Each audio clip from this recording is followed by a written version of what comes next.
Hello students, स्वागत है आप सभी का उत्कर्ष के डिजिटल प्लेटफॉर्म पर। मैं हूं प्रतीक पुरोहित और आज हम डिस्कस करेंगे 28 फरवरी तिथि के महत्व को।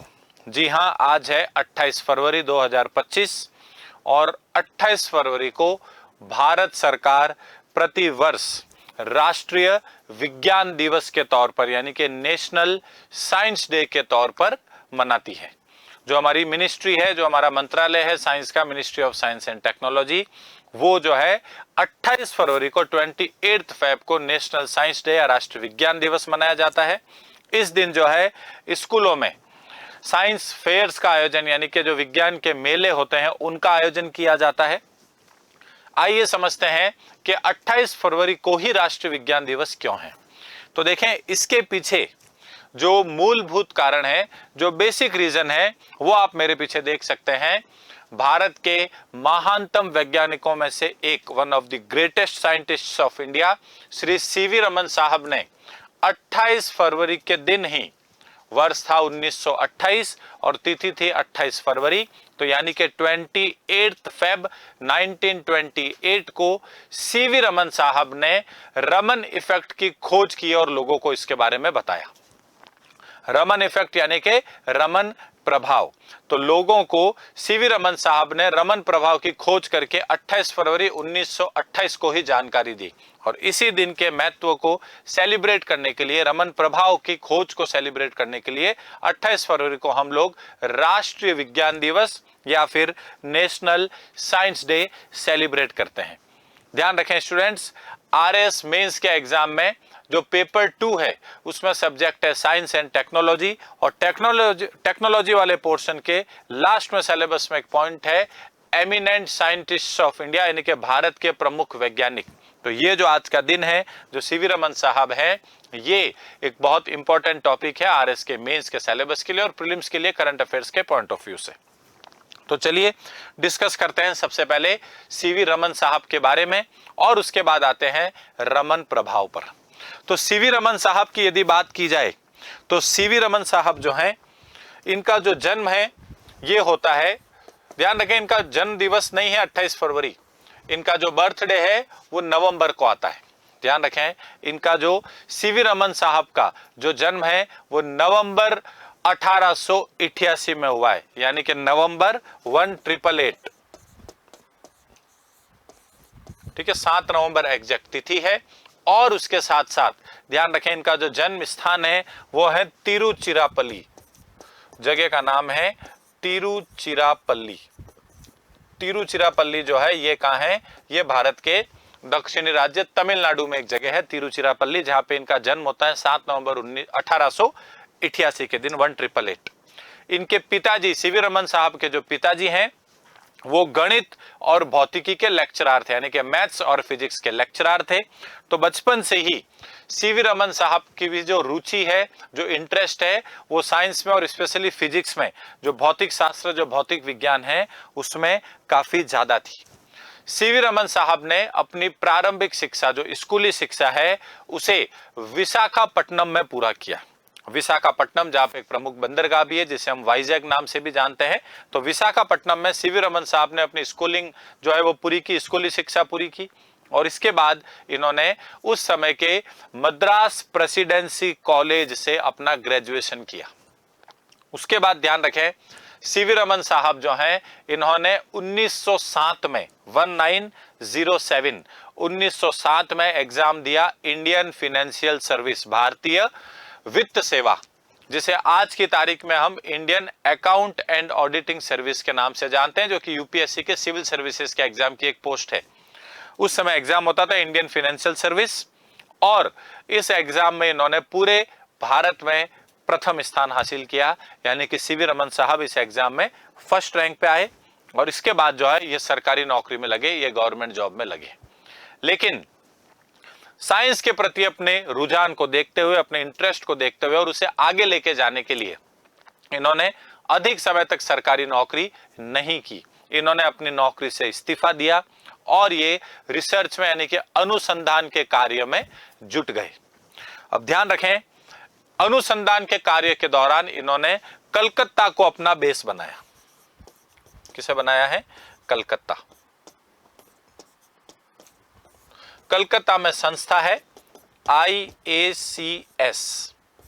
यहां पे जो है ये अनुसंधान यानी कि रिसर्च जो है करते रहे और लेक्चर्स देते रहे।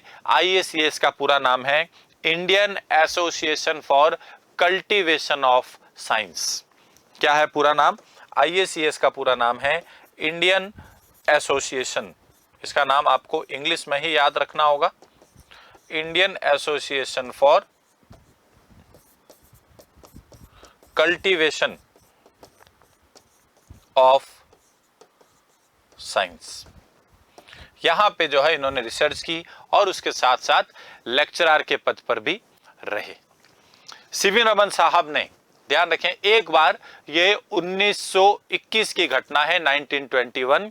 यह भारत से इंग्लैंड के लंदन में स्थित कैम्ब्रिज विश्वविद्यालय, कैम्ब्रिज यूनिवर्सिटी में किसी कार्यक्रम में हिस्सा लेने के लिए जा रहे थे समुद्री मार्ग से, और जाते समय इनकी नजर जो है समुद्र के पानी पर पड़ी और इन्होंने देखा कि पानी का रंग जो है वो नीला है, यानी कि जो वाटर है वो ब्लू कलर का है। फिर इनके मन में क्यूरियोसिटी, इनके मन में जिज्ञासा उत्पन्न हुई कि आकाश का रंग नीला और ये नीचे समुद्र का जो पानी है इसका रंग नीला क्यों है। तो कैम्ब्रिज विश्वविद्यालय में प्रोग्राम अटेंड करके, कार्यक्रम अटेंड करके जब ये वापस लौट रहे थे, पुनः लौट रहे थे, तो अपने साथ कुछ इक्विपमेंट्स को, कुछ उपकरणों को लेकर आए और उसके बाद इन्होंने अपनी इस जिज्ञासा का उत्तर ढूंढने के लिए फिजिक्स के क्षेत्र में या इस क्षेत्र में विशेषकर रिसर्च शुरू की, अनुसंधान शुरू किया।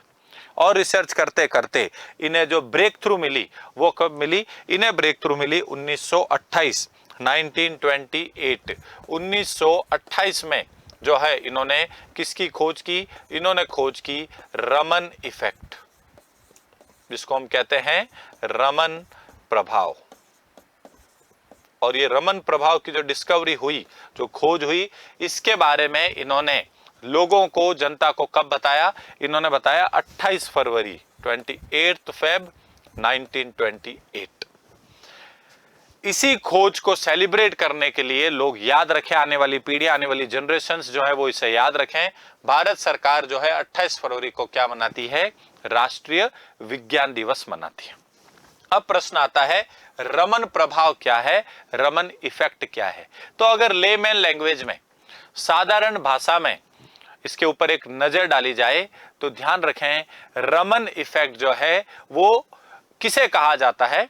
तो जो प्रकाश की किरण है, जो लाइट वेव है, जब वो किसी भी पदार्थ पर, विशेषकर पारदर्शी पदार्थ पर, कोई ट्रांसपेरेंट मटेरियल हो, चाहे वो ठोस हो, द्रव हो या गैस हो, यानी कि सॉलिड हो, लिक्विड हो या गैस हो, किसी भी पदार्थ पर जब प्रकाश की किरण गिरती है तो उसमें स्कैटरिंग होती है, यानी कि उसका जो एक तरीके से वो फैल जाती है, उसका बिखराव होता है, उसका प्रकीर्णन होता है।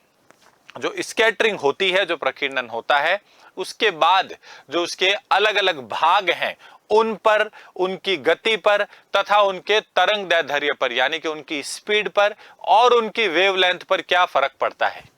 प्रकाश की कोई किरण जब किसी पदार्थ पे गिरती है तो उसका बिखराव होता है, और बिखराव में जो अलग अलग भाग में प्रकाश की किरण टूटती है, उन अलग अलग प्रकाश की किरण के भागों की गति, उसके अलावा ध्यान रखें उनके तरंग दैर्ध्य पर क्या फर्क पड़ा है, क्या प्रभाव हुआ है, इसी के बारे में जानकारी देता है रमन इफेक्ट या फिर रमन प्रभाव। ध्यान रखें आज की तारीख में रमन इफेक्ट के विज्ञान के कई क्षेत्रों में प्रयोग हैं, बहुत सारे फील्ड्स में रमन इफेक्ट का एप्लीकेशन है।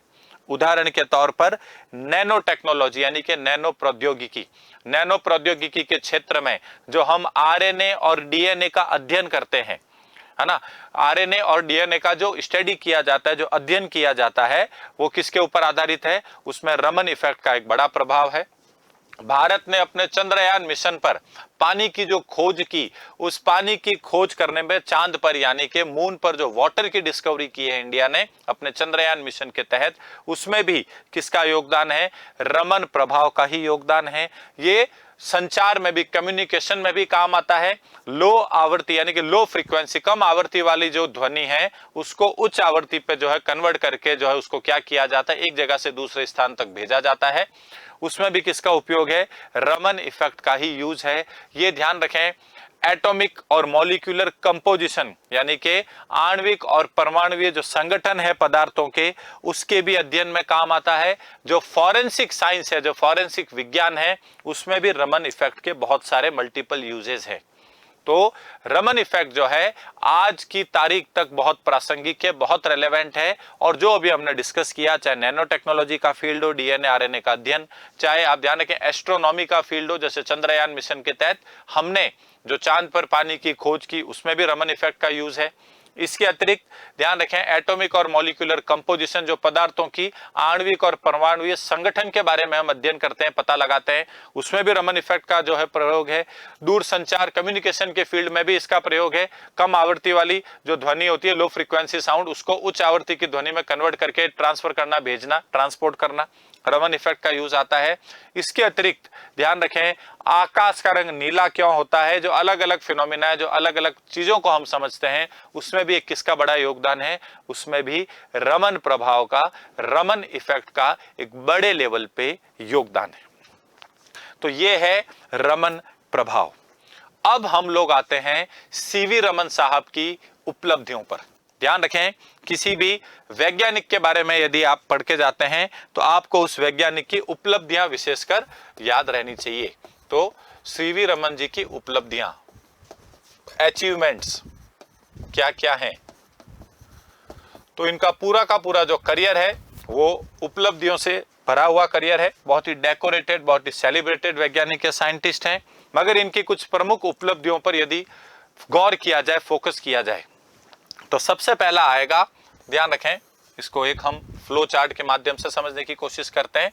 तो सबसे पहले 1928 में क्या किया, अभी हम पढ़ के आए हैं, रमन प्रभाव की खोज की है। रमन इफेक्ट की क्या की है, डिस्कवरी, रमन प्रभाव की खोज, डिस्कवरी ऑफ रमन इफेक्ट। दूसरे अगर गौर किया जाए और इन्होंने क्या किया या इनकी क्या उपलब्धियां हैं, तो इस खोज के लिए इन्हें 1930 में क्या दिया गया है, नोबेल पुरस्कार दिया गया है, नोबेल प्राइज दिया गया है। किस क्षेत्र का दिया गया है, तो फिजिक्स के फील्ड का, भौतिकी विज्ञान के फील्ड का। अब ये एक बहुत बड़ा अचीवमेंट है, नोबेल प्राइज मिलना खुद में एक बहुत बड़ी उपलब्धि है। 6 क्षेत्रों में नोबेल पुरस्कार दिया जाता है, जिसमें से एक क्षेत्र फिजिक्स है, ध्यान रखें।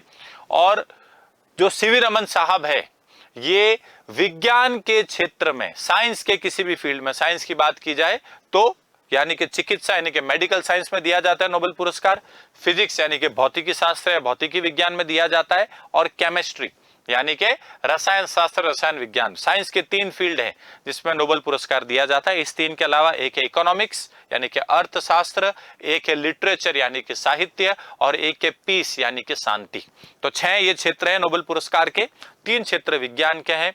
विज्ञान के किसी भी क्षेत्र में नोबेल पुरस्कार प्राप्त करने वाले ये केवल पहले भारतीय ही नहीं, पहले एशियाई व्यक्ति भी थे, नॉन वाइट, गैर श्वेत व्यक्ति पहले, जिनको साइंस के किसी भी फील्ड में क्या मिला हो, नोबेल पुरस्कार मिला हो, वो कौन, सीवी रमन साहब ही हैं। तो बहुत बड़ी उपलब्धि है। ध्यान रखें 1930 में इनको किससे नवाजा गया, नोबेल पुरस्कार या फिर नोबेल प्राइज से सम्मानित किया गया। फिर से बोल रहा हूं, याद रखें, साइंस के फील्ड में, विज्ञान के क्षेत्र में नोबेल पुरस्कार से सम्मानित होने वाले पहले भारतीय ही नहीं, केवल ये पहले एशियाई व्यक्ति भी हैं, पहले नॉन वाइट यानी कि गैर श्वेत व्यक्ति हैं, सीवी रमन साहब, चंद्रशेखर वेंकट रमन साहब।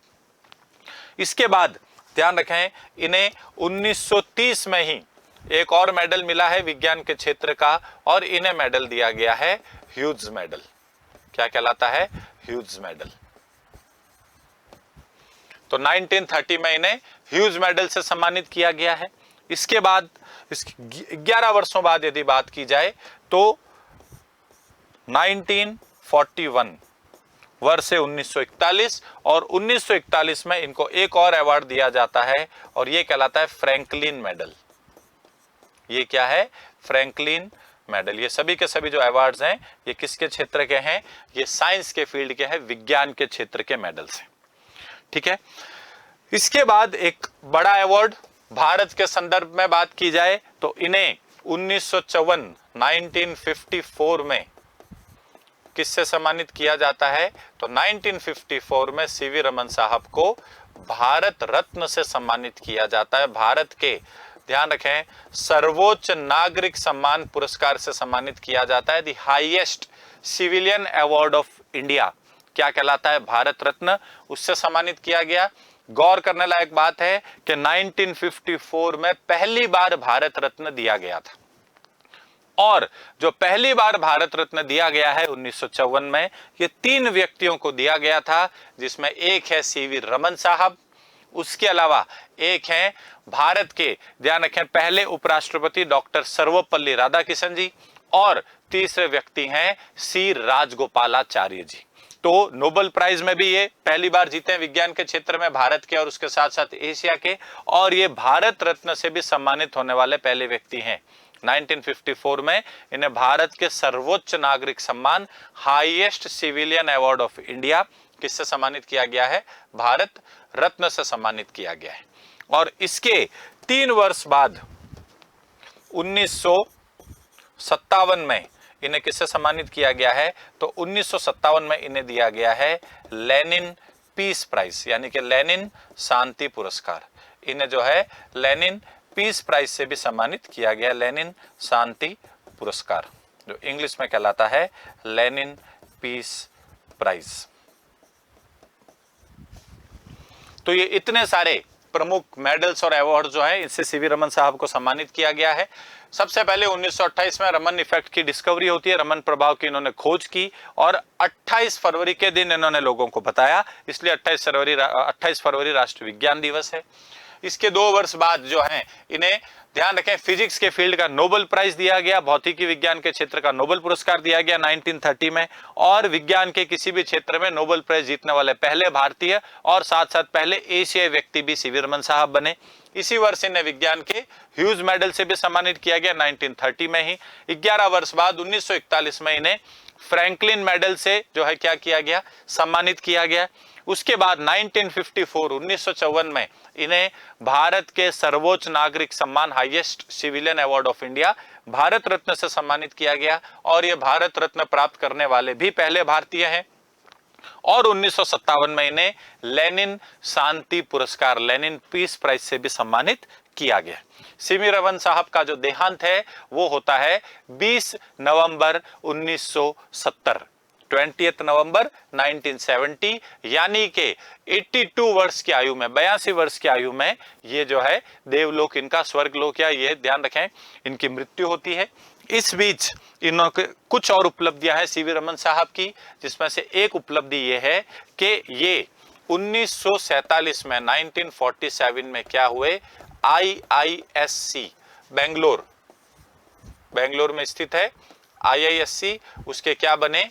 निदेशक बने, डायरेक्टर बने, के निदेशक नियुक्त हुए। IISc के निदेशक नियुक्त हुए। इंडियन इंस्टीट्यूट ऑफ साइंस, जो कि भारत की सर्वोच्च संस्था मानी जाती है विज्ञान के फील्ड की, IIT से भी ऊपर जो है स्थान दिया जाता है IISc बेंगलोर को, इंडियन इंस्टीट्यूट ऑफ साइंस, और इसके ये 1947 में डायरेक्टर बने। ध्यान रखें, ये IISc के पहले भारतीय निदेशक हैं। First Indian director of IISc कौन है? सीवी रमन साहब। तो इन्होंने अपने जीवन में काफी सारे ऐसे काम किए जो पहली बार हुए हैं।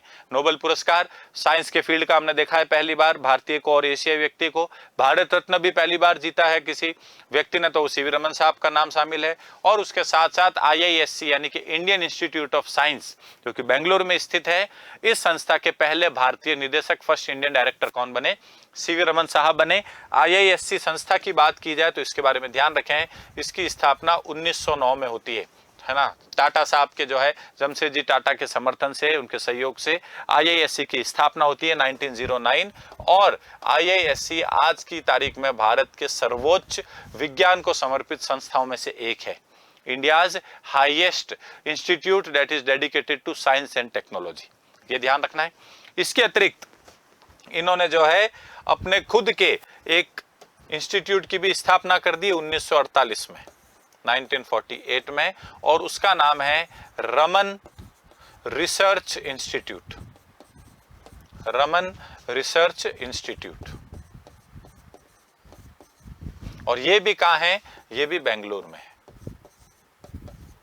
ना। अपने रिटायरमेंट वगैरह के बाद ये रिसर्च में रहे, रिसर्च में एक तरीके से डूबे हुए रहे, अनुसंधान में डूबे हुए रहे फिजिक्स के फील्ड में। और इन्होंने अपनी संस्था खुद की बनाई, रमन रिसर्च इंस्टीट्यूट या रमन अनुसंधान संस्थान 1948 में बनाई गई। और ये भी कहाँ स्थापित है, बेंगलुरु में ही स्थापित है। तो ये है भारत के महानतम वैज्ञानिकों में से एक डॉक्टर सीवी रमन साहब। अब हम आते हैं राष्ट्रीय विज्ञान दिवस के इतिहास पर, नेशनल साइंस डे। राष्ट्रीय विज्ञान दिवस या फिर नेशनल साइंस डे।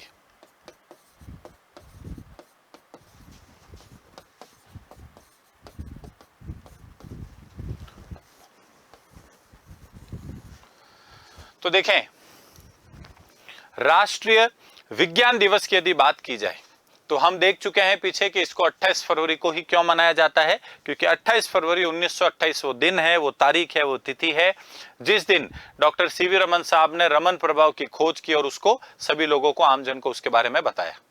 मगर भारत जो है उसी दिन से ये नहीं मना रहा है, 1928 में खोज हो गई, तब से हम नहीं मना रहे हैं। ये जो मनाया जा रहा है राष्ट्रीय विज्ञान दिवस, इसकी शुरुआत कब होती है, इसकी स्टार्टिंग कब होती है, तो ये पहली बार मनाया गया है 28 फरवरी 1987, 1987। खोज तो 1928 में हो गई थी, 59 सालों बाद, 59 ईयर्स बाद, सीवी रमन साहब के देहांत के 17 वर्षों बाद क्या मनाना शुरू हुआ है, राष्ट्रीय विज्ञान दिवस मनाना शुरू हुआ है 1987। भारत सरकार का जो ministry of science and technology है वो इसको क्या करता है, प्रतिवर्ष मनाता है। अब अगर आपसे पूछ लिया जाए राष्ट्रीय विज्ञान दिवस का उद्देश्य क्या है, एम क्या है, तो ध्यान रखें जो नेशनल साइंस डे है ये मेनली दो उद्देश्यों के लिए, दो एम्स के लिए मनाया जाता है। पहला इसका उद्देश्य जो है वो ये है कि विद्यार्थियों का विज्ञान के प्रति आकर्षण बढ़े, जागरूकता बढ़े, इंटरेस्ट बढ़े, उनकी रुचि बढ़े विज्ञान के क्षेत्र में, यानी कि साइंस के फील्ड में जो स्टूडेंट्स हैं, स्कूल गोइंग स्टूडेंट्स विशेषकर, उनका इंटरेस्ट बढ़े। हम लोगों के संविधान के मौलिक कर्तव्यों में, फंडामेंटल ड्यूटीज में भी 8वें नंबर का मौलिक कर्तव्य है टू डेवलप साइंटिफिक टेम्पर, यानी कि वैज्ञानिक दृष्टिकोण विकसित करना। तो ध्यान रखें पहला उद्देश्य है कि विद्यार्थी, स्पेशली जो स्कूल गोइंग स्टूडेंट्स हैं, स्कूल जाने वाले जो विद्यार्थी हैं, उनका विज्ञान के प्रति आकर्षण बढ़े, उनकी रुचि बढ़े। और इसीलिए 28 फरवरी के दिन कुछ स्कूल्स में 2 दिन 27 और 28 फरवरी के दिन क्या मनाया जाता है, साइंस फेयर मनाया जाता है, विज्ञान मेला मनाया जाता है, जिसमें अलग अलग स्टूडेंट्स को साइंस प्रोजेक्ट बनाने के लिए स्कूल वाले निर्देश देते हैं और उसके बाद उन प्रोजेक्ट्स को स्टूडेंट्स को, गेस्ट को या अपने स्कूल में अलग अलग लोगों को समझाना होता है कि उन्होंने किस चीज के ऊपर प्रोजेक्ट बनाया है। जो दूसरा उद्देश्य है राष्ट्रीय विज्ञान दिवस का, नेशनल साइंस डे का, और वो ये है कि जो आम जन है, जो जनसाधारण है, उनको विज्ञान और प्रौद्योगिकी के क्षेत्र में भारत की उपलब्धियां बताई जाए, साइंस एंड टेक्नोलॉजी के फील्ड में इंडिया की अचीवमेंट्स बताई जाए। राइट, तो दो उद्देश्य हैं, ध्यान रखें राष्ट्रीय विज्ञान दिवस के। इसके बेसिकली दो एम्स हैं। पहला उद्देश्य इसका है विद्यार्थियों का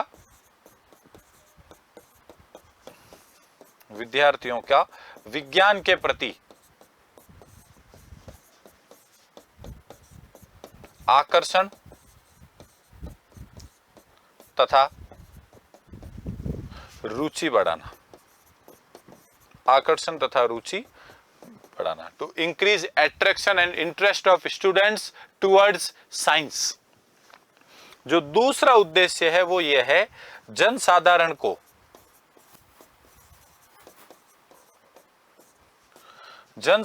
को विज्ञान तथा प्रौद्योगिकी, यानी कि साइंस एंड टेक्नोलॉजी, विज्ञान तथा प्रौद्योगिकी के क्षेत्र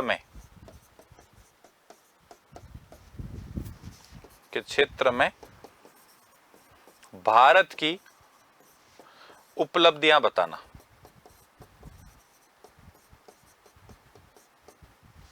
भारत की उपलब्धियां बताना, यानी कि to tell people about achievements of India in the field of science and technology, या फिर to aware people about achievements of India in the fields of science and technology. तो मुख्यतः इन दो उद्देश्यों से राष्ट्रीय विज्ञान दिवस मनाया जा रहा है। और राष्ट्रीय विज्ञान दिवस प्रतिवर्ष 28 फरवरी को मनाया जाता है, 28 फेब एवरी ईयर। शुरुआत कब होती है? 1987, 1987, 28 फरवरी 1987 को पहला विज्ञान दिवस मनाया गया था, यानी कि अभी हम 2025 में हैं। 28 फरवरी 2025 कौन सा विज्ञान दिवस है? 39वां 39th विज्ञान दिवस है। अब ध्यान रखें, इसके लिए सरकार करती क्या है? तो गवर्नमेंट हर साइंस डे का, हर विज्ञान दिवस का एक थीम डिसाइड करती है और उस थीम को जो है पब्लिक किया जाता है, सार्वजनिक किया जाता है, और उस थीम के आधार पर पूरा का पूरा राष्ट्रीय विज्ञान दिवस, नेशनल साइंस डे जो है, ये अलग अलग भारतवर्ष की सभी स्कूलों में, कॉलेजेस में मनाया जाता है। और उसके साथ साथ ध्यान रखें, सरकार जो है वो विज्ञान भवन जो कि न्यू दिल्ली में है, उसके ऑडिटोरियम में इसको क्या करती है? प्रतिवर्ष मनाती है। बहुत इंपॉर्टेंट डे है, ध्यान रखें। तो यदि आपसे पूछ लिया जाए थीम क्या है राष्ट्रीय विज्ञान दिवस 2025, थीम पूछ ले नेशनल साइंस डे, राष्ट्रीय विज्ञान दिवस 2025, 2025 का जो नेशनल साइंस डे है, इसका थीम क्या है? तो देखें, थीम आपको एग्जैक्ट याद होना चाहिए, थोड़ा सा बड़ा थीम है, और वो ये है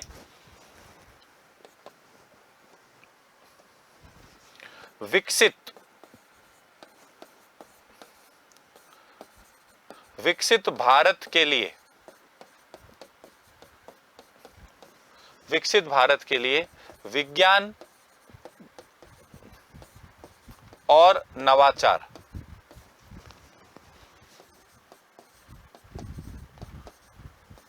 विज्ञान और नवाचार में वैश्विक,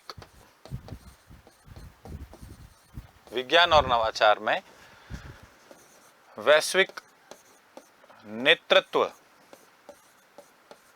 के लिए, वैश्विक नेतृत्व के लिए युवाओं का सशक्तिकरण, युवाओं का सशक्तिकरण।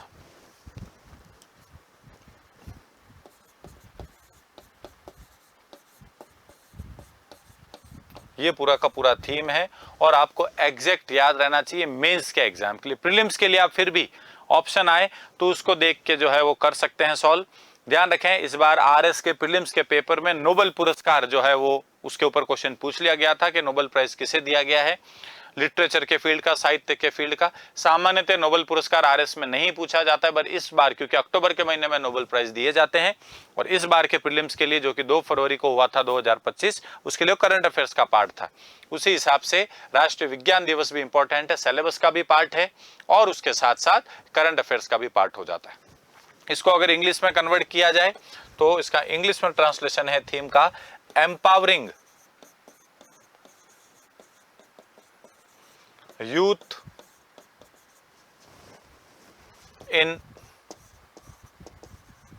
Science and innovation.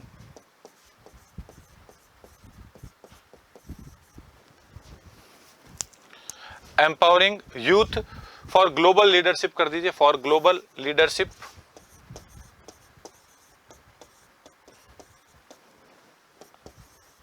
Empowering youth for global leadership in science and innovation